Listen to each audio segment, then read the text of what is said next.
Hello बच्चों, हम लोग जो नेक्स्ट चैप्टर स्टार्ट करने वाले हैं वो है magnetic field.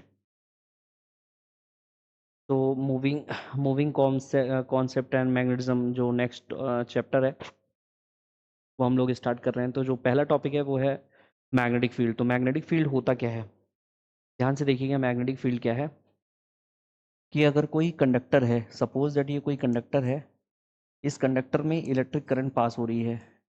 Electric current pass हो रही है तो जब इलेक्ट्रिक करंट पास हो रही है ना, तो इसके चारों तरफ क्या होगा, मैग्नेटिक इफेक्ट होगा। मतलब मैग्नेटिक इफेक्ट होगा। इस ये जो मैग्नेटिक इफेक्ट है इसी को बोलते हैं क्या, मैग्नेटिक फील्ड। क्या बोलते हैं, मैग्नेटिक फील्ड। इसका मतलब क्या होगा कि अगर किसी भी कंडक्टर के चारों तरफ अगर किसी भी कंडक्टर में करंट फ्लो होती है तो उसके चारों तरफ एक फील्ड बन जाती है। मतलब एक मैग्नेटिक इफेक्ट एक्सपीरियंस करता है कोई भी ऑब्जेक्ट, है ना। तो इसको बोलते हैं मैग्नेटिक फील्ड। ठीक है ना। मैग्नेटिक फील्ड को बी से रिप्रेजेंट करते हैं, बी से, और ये एक वेक्टर क्वांटिटी है। ठीक है ना। क्या है, वेक्टर क्वांटिटी है। ध्यान से देख लीजिएगा, ध्यान से देखने वाली बात है। ठीक है। तो मैग्नेटिक फील्ड मैग्नेटिक फील्ड क्या होता है ये आप लोगों ने अभी ध्यान से देखा। ठीक है। मान लेते हैं कि कोई चार्ज क्यू है, कोई चार्ज क्यू है कोई चार्ज क्यू है जो, ये मान लेते हैं कोई चार्ज क्यू है। ठीक। ये जो चार्ज क्यू है ये मैग्नेटिक फील्ड क्या है, बी। बी मैग्नेटिक फील्ड में इंटर करने का प्रयास कर रहा है, इंटर करने का प्रयास कर रहा है विथ वेलोसिटी वी। जिसकी वेलोसिटी क्या है, वी है। जिसकी वेलोसिटी क्या है, वी है। तो ये जो चार्ज है ये एक फोर्स एक्सपीरियंस करेगा। इस फोर्स को बोलते हैं लॉरेंज फोर्स। क्या बोलते हैं, लॉरेंज फोर्स बोलते हैं। लॉरेंज फोर्स बोलते हैं, ये पेपर में पूछ चुका है। लॉरेंज फोर्स, तो force F is equal to क्या होगा, क्यू वी बी। क्या होगा, क्यू वी बी। क्यू क्या है, चार्ज है, वी उसकी वेलोसिटी, और बी मैग्नेटिक फील्ड है। ठीक है ना। तो ये होता है लॉरेंज फोर्स। लॉरेंज फोर्स का मतलब क्या है कि अगर किसी भी मैग्नेटिक फील्ड में कोई चार्ज पार्टिकल भी वेलोसिटी के साथ एंटर करेगा तो उसको क्या बोलेंगे, उसको बोलेंगे, उस फोर्स जो जो फोर्स एक्सपीरियंस करेगा उस फोर्स को बोलेंगे लॉरेंज फोर्स। क्या बोलेंगे, लॉरेंज फोर्स। अब इसकी यूनिट की बात आ गई तो ध्यान से देखेंगे कि हम लोगों ने अभी पढ़ा कि F इज इक्वल टू क्या होता है, क्यू वी बी होता है। तो B के मुझे निकालना है, तो B की वैल्यू निकालना है तो F अपॉन क्या हो जाएगा, q v. F is equal to क्या हो जाएगा, क्यू वी हो जाएगा। ठीक है। ध्यान से देखेंगे, F इज इक्वल टू क्या हो जाएगा, क्यू वी। तो जो F की, हाँ, F की क्या यूनिट है, F फोर्स की यूनिट होती है न्यूटन, है ना। और Q की यूनिट क्या होती है, कूलॉम होती है, कूलॉम होती है, सॉरी। ठीक है ना। इसकी यूनिट क्या होती है, कूलॉम होती है, कूलॉम होती है, और वेलोसिटी की यूनिट होती है मीटर पर सेकंड। ठीक है ना। तो हम लोग मैग्नेटिक फील्ड को ये भी लिख सकते हैं, मैग्नेटिक फील्ड को न्यूटन, न्यूटन लिखा है ना। कूलॉम को क्या लिखते हैं हम लोग, एम्पियर इंटू सेकंड लिखते हैं, एम्पियर इंटू सेकंड लिखते हैं, और ये लिखा है मीटर पर सेकंड। तो सेकंड से सेकंड कैंसिल हो जाएगा, तो मैग्नेटिक फील्ड की यूनिट क्या आ गई, newton upon ampere into metre. ये इसकी यूनिट आ गई, ये मैग्नेटिक फील्ड की यूनिट आ गई, मैग्नेटिक फील्ड की। लेकिन अगर इसकी एसआई यूनिट के लिए पूछ लेता है तो magnetic field B is equal to क्या होगा, न्यूटन को क्या बोलते हैं, kilogram into metre per second square, है ना।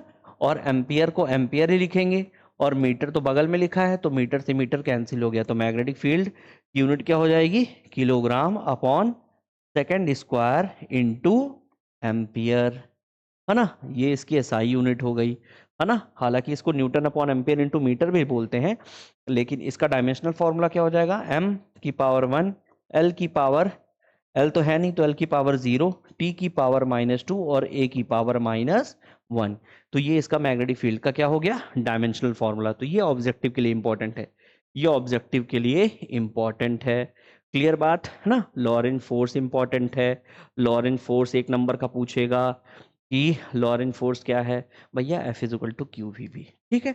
तो ध्यान से देखेंगे। हाँ, नेक्स्ट टॉपिक क्या है, बायोट सावर्ट लॉ, है ना। नेक्स्ट टॉपिक क्या है, बायोट सावर्ट्स लॉ। ये पेपर में आता है। बायोट सावर्ट्स लॉ क्या है, सपोज दैट कोई कंडक्टर है, कोई कंडक्टर है एक्स और वाई, ठीक है ना। इसमें इलेक्ट्रिक करंट फ्लो हो रही है आई। जब करंट फ्लो हो रही है ना तो इससे कुछ डिस्टेंस पे कोई पॉइंट है पी, इस पॉइंट पे मुझे मैग्नेटिक फील्ड का वैल्यू फाइंड आउट करना है, इस पॉइंट पे, है ना। तो इसकी कंडक्टर से डिस्टेंस आर है, जो एंगल बना रही है थीटा, ठीक है ना। कैसे? क्योंकि यहाँ पे मैंने स्मॉल एलिमेंट्री लेंथ ले ली है, यहाँ पे स्मॉल एलिमेंट्री लेंथ ए और बी मान लेते हैं, तो इसकी लेंथ कितनी है? dl है ना? तो ये जो मैग्नेटिक फील्ड है, यहाँ पे जो मैग्नेटिक फील्ड आएगी, change of magnetic field, change of magnetic field क्यों मैंने बोला? क्योंकि कंडक्टर जो है इसमें जितनी ज़्यादा स्ट्रॉन्ग करंट फ्लो होगी उसका मैग्नेटिक फील्ड उतना ही ज़्यादा स्ट्रॉन्ग होगा, ठीक है ना? तो देखेंगे मैग्नेटिक फील्ड किन किन फैक्टर पे डिपेंड करेगी। तो पहली चीज, मैग्नेटिक फील्ड इलेक्ट्रिक करंट पे डिपेंड करेगी, मैग्नेटिक फील्ड इसकी लेंथ पे डिपेंड करेगी, और मैग्नेटिक फील्ड इसके एंगल पे डिपेंड करेगी, और मैग्नेटिक फील्ड इसके डिस्टेंस मतलब कंडक्टर से इसकी डिस्टेंस कितनी है इस पे डिपेंड करेगी, है ना? तो पहला पॉइंट क्या है कि मैग्नेटिक फील्ड जो होती है वो डायरेक्टली प्रोपोर्शनल होती है इलेक्ट्रिक करंट के, ठीक। दूसरा, magnetic field, change of magnetic field directly proportional to small elementary length, जो लेंथ हम लोगों ने ली है उसके डायरेक्टली प्रोपोर्शनल। तीसरा, जो मैग्नेटिक फील्ड है dB वो डायरेक्टली प्रोपोर्शनल होगी साइन एंगल ऑफ थीटा के। चौथा, जो मैग्नेटिक फील्ड होगी वो इनवर्सली प्रोपोर्शनल होगी स्क्वायर ऑफ द डिस्टेंस के, मतलब जिस पॉइंट से जिस पॉइंट तक निकालना है उसके स्क्वायर के इनवर्सली प्रोपोर्शनल होगी, ठीक है ना? तो इसको मैं कंपाइल करूंगा तो क्या आ जाएगा? dB proportional to I dl sine theta upon r square. तो dB इज इक्वल टू, मैं इसको क्या लिख सकता हूं? K I d l sine theta upon r square. K क्या है? प्रोपोर्शनल कांस्टेंट है। अब इस के की वैल्यू क्या होती है? के की वैल्यू होती है म्यू नॉट अपॉन 4 पाई, ये प्रोपोर्शनल इस पे कांस्टेंट है। तो dB इज इक्वल टू क्या आ जाएगा? dB इज इक्वल टू आ जाएगा mu naught upon 4 pi I d l sine theta upon r square, newton upon ampere into metre. ये इसका मैग्नेटिक फील्ड आ गया, मैग्नेटिक फील्ड आ गया, क्लियर है? मैग्नेटिक फील्ड का वैल्यू ये इसका एसआई सिस्टम में है, एसआई सिस्टम। लेकिन अगर ये सीजीएस सिस्टम में बोलेगा तो मैंने शायद मैं बताना भूल गया, magnetic field dB is equal to क्या हो जाएगा? dB इज इक्वल टू क्या हो जाएगा? यहाँ पे सीजे सिस्टम में k का वैल्यू हो जाएगा 1, k का वैल्यू क्या हो जाएगा? 1 हो जाएगा। तो क्या बचेगा? I d l sine theta upon r square, ये सीजे सिस्टम में, और इसको क्या बोलेंगे? गॉस, ठीक है ना? क्या बोलेंगे इसको? गॉस। तो याद रखिएगा मैग्नेटिक फील्ड की एसआई यूनिट होती है newton upon ampere into metre, लेकिन अगर इसको सीजे सिस्टम में पूछता है तो इसकी यूनिट क्या हो जाएगी? गॉस हो जाएगी, ठीक है ना? गॉस। और याद रखने वाली बात यह है कि जो हम लोगों का के था, जो हम लोगों का के था, है ना? तो के का वैल्यू यहाँ पे 1 रख सकते हैं सीजे सिस्टम के लिए, ठीक है ना? के का वैल्यू क्या रख सकते हैं? 1 रख सकते हैं, ठीक है? तो ये हो गई बात, ठीक है? हाँ, तो ये एक इम्पॉर्टेंट टॉपिक है इसके लिए, ठीक। तो आप लोगों को ये अच्छे से ड्राइव करना है ताकि आप इजीली तरीके से इससे सॉल्व कर सके, ठीक है ना? है ना? तो नेक्स्ट टॉपिक क्या है? नेक्स्ट टॉपिक है right hand palm rule. Right hand palm rule क्या होता है? ध्यान से देखिएगा, राइट हैंड पाम रूल क्या है? ये मेरा राइट हैंड है, ये मेरा राइट हैंड है, तो ये जो थंब है ये इलेक्ट्रिक करंट को रिप्रेजेंट कर रहा है, लेकिन जो ये मेरी 4 फिंगर्स, मेरी ये 4 उंगलियां हैं, ये मैग्नेटिक फील्ड को रिप्रेजेंट कर रही हैं। तो देख रहे हैं कि ये एक दूसरे की क्या है? म्यूचुअली परपेंडिकुलर है। तो क्या लिखेंगे? If you have stretch our right hand, thumb are represent by the direction of electric current, ये हमेशा इलेक्ट्रिक करंट को रिप्रेजेंट कर रहा है, और जो मेरी फिंगर्स हैं वो मेरी मैग्नेटिक फील्ड को रिप्रेजेंट कर रही हैं। इसका कहने का मतलब ये है कि ये जो मैं एक ये मतलब ये मैग्नेटिक फील्ड को रिप्रेजेंट कर रही हैं और ये इलेक्ट्रिक करंट को रिप्रेजेंट कर रहा है, ठीक है ना? ये फॉर एग्जांपल के लिए मैंने यहाँ पे लेफ्ट हैंड रखा है, ये देखिए ऐसा, ठीक, ध्यान से, ठीक। तो इस चीज को, हाँ, अगला टॉपिक हम लोगों को देखना है, सबको समझ में आ गया? सबको क्लियर हो रहा है ना? तो ये एक थ्योरी वाला पोर्शन है, तो आप लोगों को इसको पढ़ना पड़ेगा, है ना? तो क्या एग्जाम में पूछेगा? राइट हैंड पाम रूल पूछेगा, तो इस तरह हम लोगों को सॉल्व कर देना है, ठीक। अब आता है intensity of magnetic field at the centre of circular coil, ठीक है ना? मैग्नेटिक फील्ड का वैल्यू फाइंड आउट करना है। ध्यान से देखेंगे, मुझे क्या करना है? मैग्नेटिक फील्ड का वैल्यू फाइंड आउट करना है at a centre, centre of a circular coil. Important है, इंपॉर्टेंट है, ठीक है ना? सेंटर ऑफ सर्कुलर कॉइल, किसी भी किसी भी सर्कुलर कॉइल के सेंटर पे मैग्नेटिक फील्ड का वैल्यू क्या होगा वो हम लोगों को फाइंड आउट करना है यहाँ से। ठीक है, तो अब देखते हैं सभी लोग इसको। ठीक, हाँ, ध्यान से। सपोज दैट ये कोई सर्कुलर कॉइल है, ये सर्कुलर कॉइल है। अब इसमें इलेक्ट्रिक करंट फ्लो हो रही है, ये इसका सेंटर है, वो इसकी रेडियस कितनी है, स्मॉल आर। यहाँ पे कोई पॉइंट है ए, यहाँ पे कोई पॉइंट है बी। मैंने इसको, सॉरी, मैंने क्या करना है कि इसको सेंटर से मिला देना है। एक सेकंड में इसको फिर से बना लूँ। ये इसका सेंटर है, मैंने इससे मिला दिया और मैंने इससे मिला दिया। ठीक है, ये जो लेंथ है, ये जो लेंथ है ये है डीएल। ठीक है ना, डीएल है ना, ये जो लेंथ आ रही है वो कितनी है, डीएल है। सपोज दैट कोई सर्कुलर कॉइल है, कोई सर्कुलर कॉइल है ना, जिसमें इलेक्ट्रिक करंट फ्लो हो रही है और इसकी रेडियस है आर। ठीक है ना, स्मॉल एलिमेंट्री लेंथ ले लिया ए बी।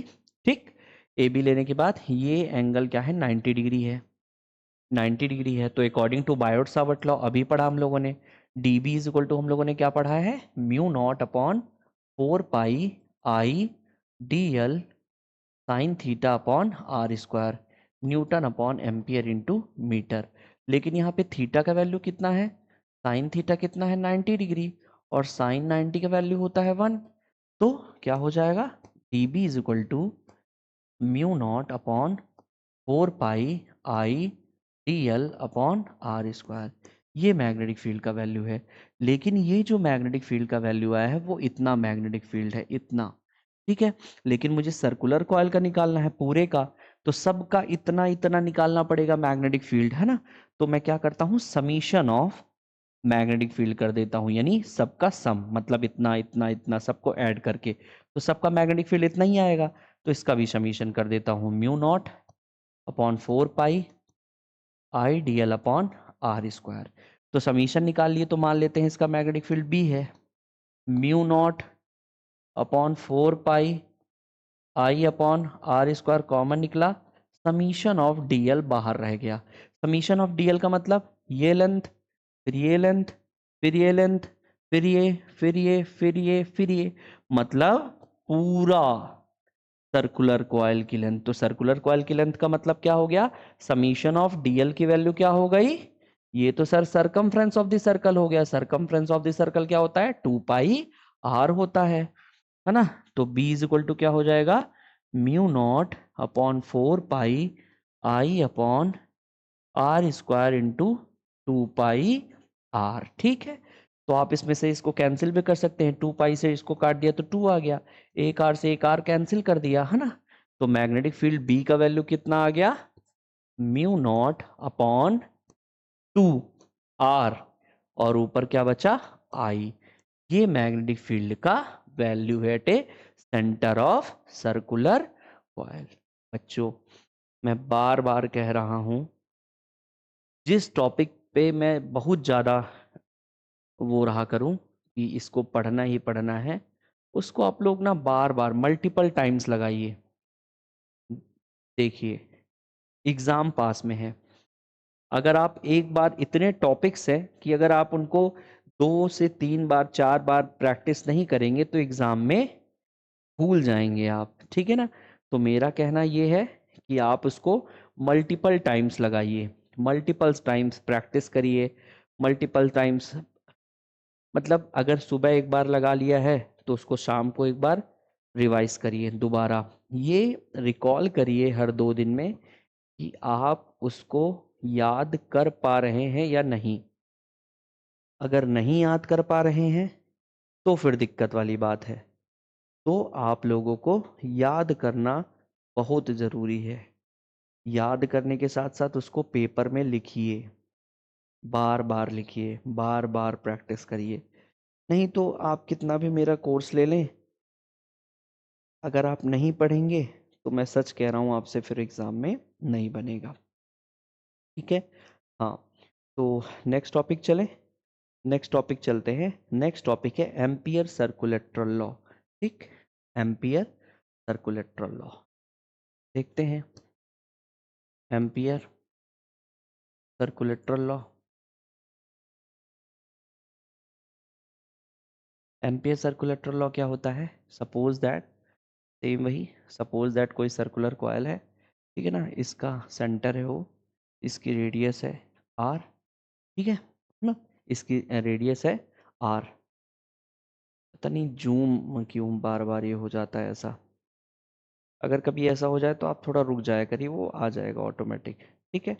हाँ, अब देखेंगे सर्कुलर कॉयल है, इसमें करंट फ्लो हो रही है I, यहाँ पे कोई पॉइंट है A, मैंने इसको इससे मिला दिया, यहाँ पे कोई पॉइंट B है, इसको मैंने मिला दिया, ये B पॉइंट है, ये जो एंगल है ये क्या है? डी थीटा है, ठीक। ये जो लेंथ है ये कितनी है?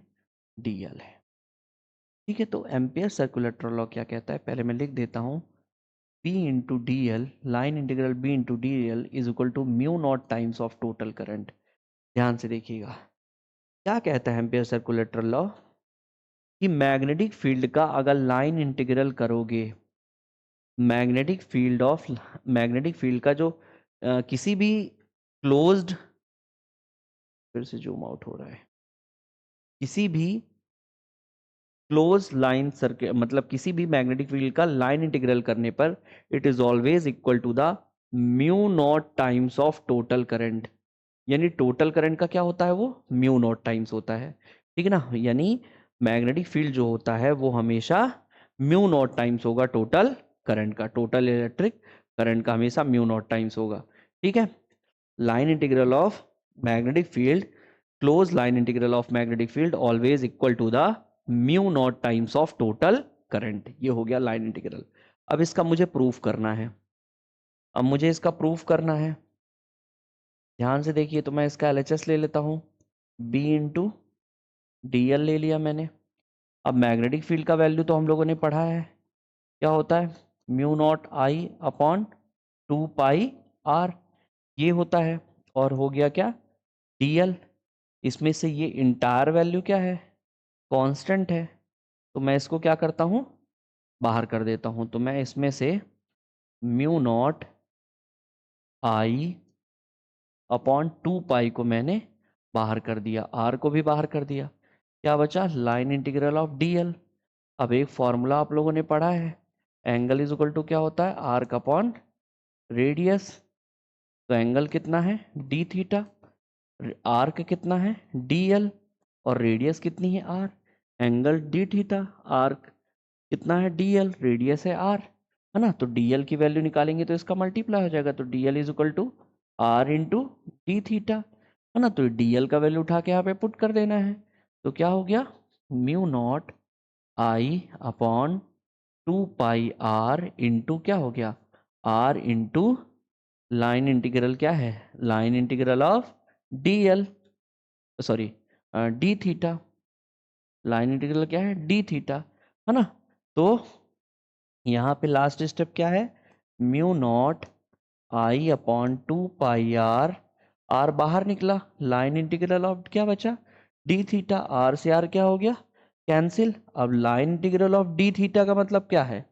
लाइन मतलब पूरा एंगल, यहाँ से लेके यहाँ तक पूरा एंगल। तो लाइन इंटीग्रल डी थीटा की वैल्यू कितना हो जाएगा? 2 पाई यानी 360 डिग्री, पूरा एंगल, ठीक है। तो क्या हो गया? म्यू नॉट I अपॉन 2 पाई, और बगल में क्या बचा? 2 पाई। तो 2 पाई से 2 पाई कैंसिल हो गया, तो क्या आ गया? म्यू नॉट इंटू आई। ये देखिए म्यू नॉट इंटू आई, तो मैंने ये लेके म्यू नॉट इंटू आई प्रूफ कर दिया, ठीक है। सिंपल वे में बोर्ड एग्जाम में ऐसा ही करना है आप लोगों को, क्लियर हुआ, है ना। तो ये एम्पियर सर्कुलेटर लॉ भी बहुत इंपॉर्टेंट है, मैं जितना बता रहा हूँ सिर्फ उतना प्रैक्टिस कर लो।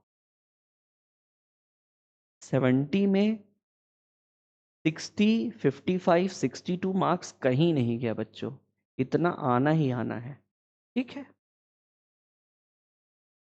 पढ़ा लेफ्ट हैंड रूल, अब हम लोग पढ़ रहे हैं राइट हैंड रूल। तो राइट हैंड रूल भी सेम है, अगर हम अपने राइट हैंड को इस तरह स्ट्रेच करते हैं तो हमारा जो ये थंब है और ये जो फोरी फिंगर है, ये जो फोरी फिंगर और ये जो मिडिल फिंगर है, ये आपस में म्यूचुअली परपेंडिकुलर है। तो ये जो थंब है ये फोर्स को रिप्रेजेंट करता है, जो फोरी फिंगर है वो हमारे मैग्नेटिक फील्ड को रिप्रेजेंट करती है, और जो मिडिल फिंगर है वो इलेक्ट्रिक करंट को, रिप्रेजेंट करती है। ठीक है ना, तो ये आपस में क्या होते हैं, म्यूचुअली परपेंडिकुलर होते हैं। ठीक है ना, तो जो हमारी फोरी फिंगर है और जो हमारी सेंट्रल फिंगर है वो आपस में क्या होती हैं, परपेंडिकुलर होती हैं। ठीक है ना, ये एक थ्योरी का पोर्शन है जो 2 नंबर का या 3 नंबर का बोर्ड एग्जाम में पूछेगा। ठीक है ना, तो ये हो गया। नेक्स्ट टॉपिक क्या है कि force on A current carrying conductor. Force on A current carrying conductor, suppose that ये जब किसी भी कंडक्टर को जिसमें इलेक्ट्रिक करंट पास हो रही हो, जब उसको किसी भी कंडक्टर को जिसमें करंट पास हो रही हो, अगर उसे मैग्नेटिक फील्ड में प्रोड्यूस कराते हैं, मैग्नेटिक फील्ड में प्रोड्यूस कराते हैं मतलब इंटर कराते हैं, तो उसमें जो फोर्स एक्सपीरियंस होगा वो किन किन फैक्टर्स पे डिपेंड करता है, इसका डेरिवेशन है। तो क्या टॉपिक है, force on A current carrying conductor. Force on A current carrying conductor, force on A current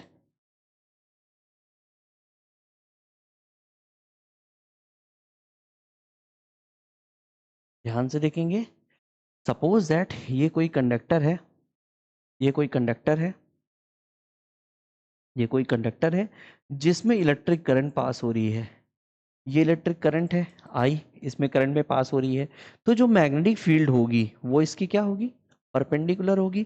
तो ये मैग्नेटिक फील्ड इसके क्या है, परपेंडिकुलर है। ये मैग्नेटिक फील्ड्स हैं, ये इसके परपेंडिकुलर है, मैग्नेटिक फील्ड बी है ना। और जो फोर्स होगा, मान लेते हैं ये फोर्स है ना, और इसकी लेंथ कंडक्टर की क्या है, इसकी लेंथ को मान लेते हैं एल, ये इसकी लेंथ है एल। तो ये जो फोर्स होगा वो किन किन फैक्टर्स पे डिपेंड करेगा। ठीक है, ये कोई करंट कैरिंग कंडक्टर है जिसमें करंट आई पास हो रही है ना, तो ये इसके मैग्नेटिक फील्ड के क्या होगा, परपेंडिकुलर होगा। मैग्नेटिक फील्ड इसके परपेंडिकुलर होंगी, है ना। और जो फोर्स एक्सपीरियंस होगा उस फोर्स को बोल रहे हैं एफ। तो ये जो फोर्स है वो किन किन फैक्टर्स पे डिपेंड करेगा। जो फोर्स है वो डायरेक्टली प्रोपोर्शनल होगा किसके, करंट के, जो करंट पास हो रही है कंडक्टर में। दूसरा जो फोर्स है वो डायरेक्टली प्रोपोर्शनल होगा किसके, लेंथ ऑफ द कंडक्टर के, मतलब उसकी लेंथ कितनी है इस पे डिपेंड करेगा। ठीक है, लेंथ पे डिपेंड करेगा, करंट पे डिपेंड करेगा, फिर मैग्नेटिक फील्ड पे डिपेंड करेगा। ठीक है, तो मैग्नेटिक फील्ड पे डिपेंड करेगा, मैग्नेटिक फील्ड यानी बी। और जो फोर्स होगा वो डायरेक्टली प्रोपोर्शनल होगा sign angle of theta. Sign angle of theta का मतलब जो करंट फ्लो हो रही है उस वो मैग्नेटिक फील्ड से कितना एंगल बना रही है। ठीक है ना, कितना एंगल बना रही है, मैक्सिमम 90 डिग्री एंगल पे मैक्सिमम मैग्नेटिक फील्ड होती है। ठीक है, तो ये फैक्टर्स हैं, तो इनको एक साल कंपाइल कर देंगे तो क्या हो जाएगा, एफ प्रोपोर्शनल टू आई, मैंने इसको डीएल लिख दिया है, I L B into sine theta. तो एफ इज इक्वल टू क्या आ जाएगा, के I B L B sine theta. तो in a case of maximum force experience, अगर मैक्सिमम फोर्स है यानी एफ मैक्स की वैल्यू निकालनी है, तो याद रखेंगे के I L B into sine 90। Sine 90 की वैल्यू कितनी हो गई, 1 होती है। तो एफ मैक्स कितना होगा, एफ मैक्स हो जाएगा के आई बी एल। ठीक है ना, ये मैक्सिमम फोर्स एक्सपीरियंस करेगा कोई भी कंडक्टर। ठीक है ना, तो ये एक इंपॉर्टेंट डेरिवेशन हो गया आप लोगों के लिए। ठीक है ना, force experience on A current carrying conductor in a place of uniform magnetic field. जब किसी भी कंडक्टर को यूनिफॉर्म मैग्नेटिक फील्ड में प्रोड्यूस कराओगे, मतलब भेजोगे, तो क्या फोर्स एक्सपीरियंस करेगा, एफ इज इक्वल टू के आई बी एल, ये मैक्सिमम फोर्स है। ठीक है, तो नेक्स्ट टॉपिक देखेंगे हम लोग। नेक्स्ट टॉपिक क्या है, नेक्स्ट है कन्वर्जन। कन्वर्जन कन्वर्जन 2 टाइप का कन्वर्जन होता है, जब गैल्वेनोमीटर को अमीटर में चेंज करते हैं या फिर गैल्वेनोमीटर को वोल्ट मीटर में चेंज करते हैं। तो कन्वर्जन हम लोग पढ़ रहे हैं, conversion, conversion galvanometer to ammeter, ammeter, galvanometer को अमीटर में कैसे चेंज करेंगे। तो याद रखना, ammeter is the device which are used to be current detecting device, मतलब करंट को जो मेजर करने के लिए डिवाइस होती है उसको बोलते हैं अमीटर। क्या बोलते हैं, अमीटर, है ना, अमीटर बोलते हैं। तो अगर किसी भी गैल्वेनोमीटर को अगर किसी भी गैल्वेनोमीटर को अमीटर में चेंज करना है तो याद रखेंगे ये गैल्वेनोमीटर हो गया जो करंट को डिटेक्ट करता है, तो इसके पैरेलल में एक स्मॉल रेजिस्टेंस लगा देते हैं, इसको शंट बोलते हैं। क्या बोलते हैं? शंट।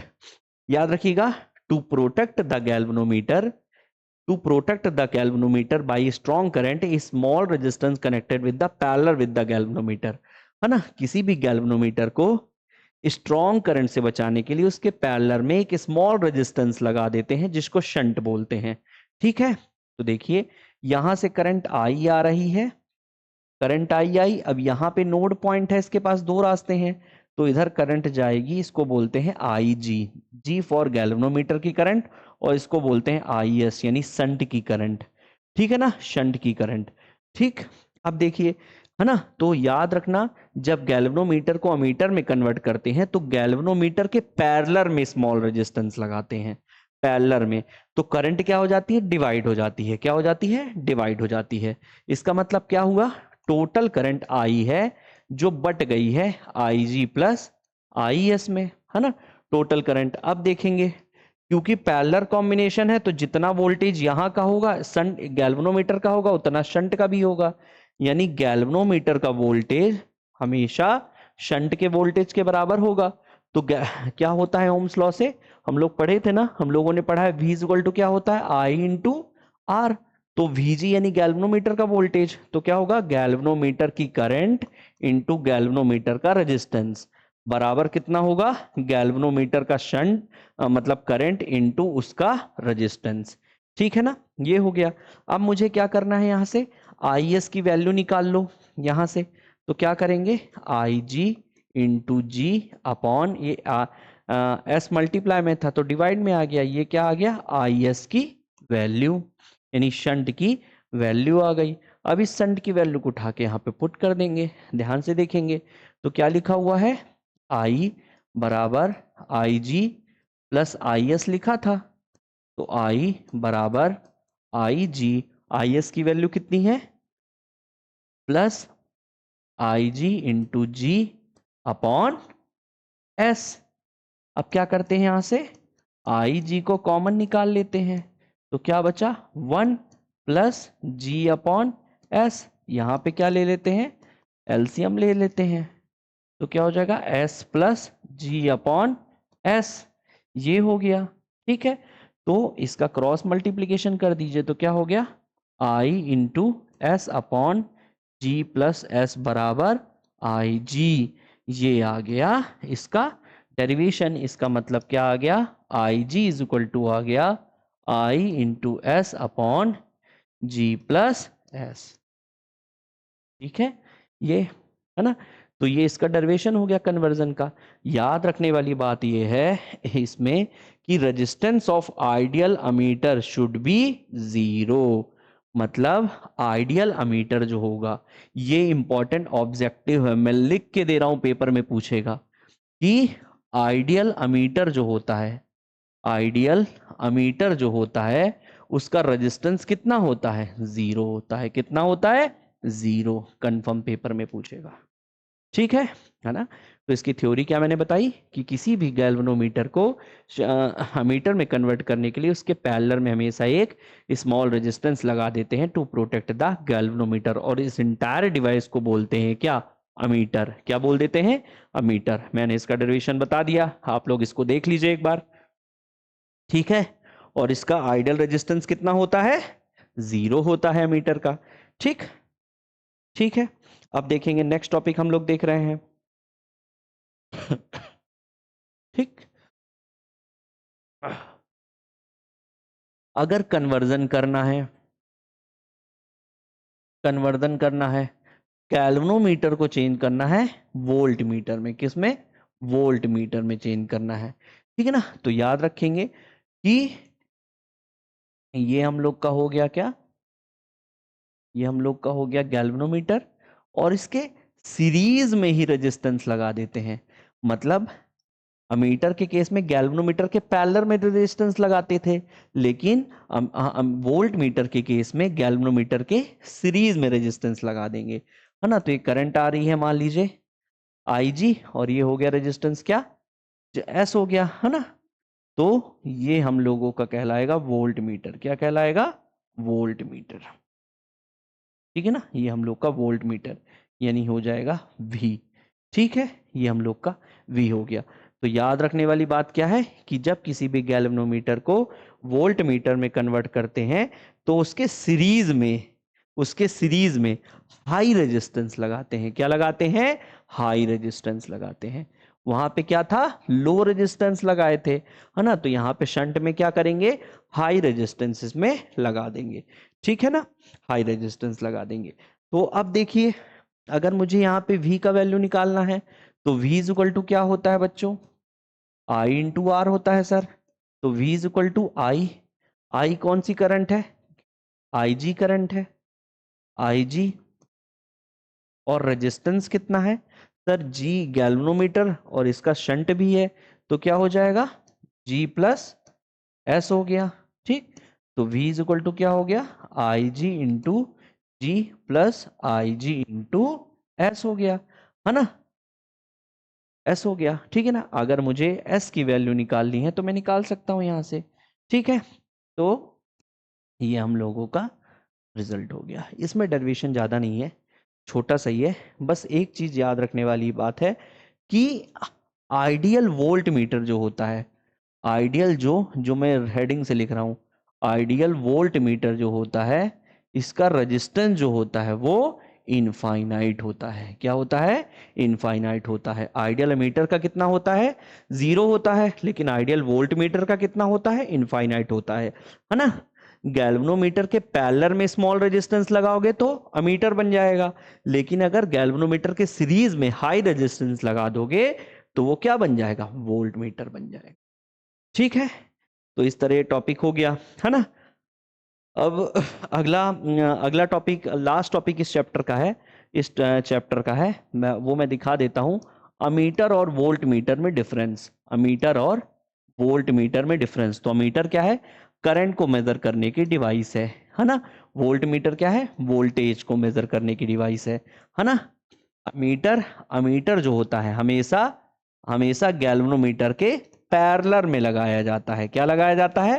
पैरेलल में। वोल्ट मीटर हमेशा गैल्वेनोमीटर के सीरीज में लगाया जाता है। ठीक है, अगर किसी भी गैल्वेनोमीटर को वोल्ट में अमीटर में चेंज करना है तो उसके पैरेलल में क्या लगाते हैं? उसके पैरेलल में स्मॉल रेजिस्टेंस लगाते हैं। क्या लगाते हैं? स्मॉल रेजिस्टेंस लगाते हैं। लेकिन अगर किसी भी गैल्वेनोमीटर को वोल्ट मीटर बनाना है तो उसके सीरीज में क्या करते हैं? सीरीज में हाई रेजिस्टेंस लगाते हैं। हाई रेजिस्टेंस लगाते हैं। चौथा डिफरेंस क्या हो गया कि इसका जो आइडियल रेजिस्टेंस होता है, आइडियल रेजिस्टेंस क्या होता है? 0, और इसका आइडियल रेजिस्टेंस क्या होता है? इनफाइनाइट। ये पॉइंट मेरे से शर्त लगा लो, पेपर में पूछेगा। लास्ट वाला पॉइंट पूछेगा ही पूछेगा। ठीक है ना। तो इस तरह ये चैप्टर हम लोगों का खत्म हो गया। जितने मैंने टॉपिक आप लोगों को बनाए हैं, जो डेफिनेशंस हैं उनको आप लोग पढ़िए, पहले नोट्स लिख लीजिए, फिर मेरा वीडियो वो देखिए, समझिए, फिर याद करिए, लिखिए उसको बार बार मल्टीपल टाइम्स। बोर्ड एग्जाम में आप फोड़ दोगे, गारंटी बता रहा हूँ। ठीक है।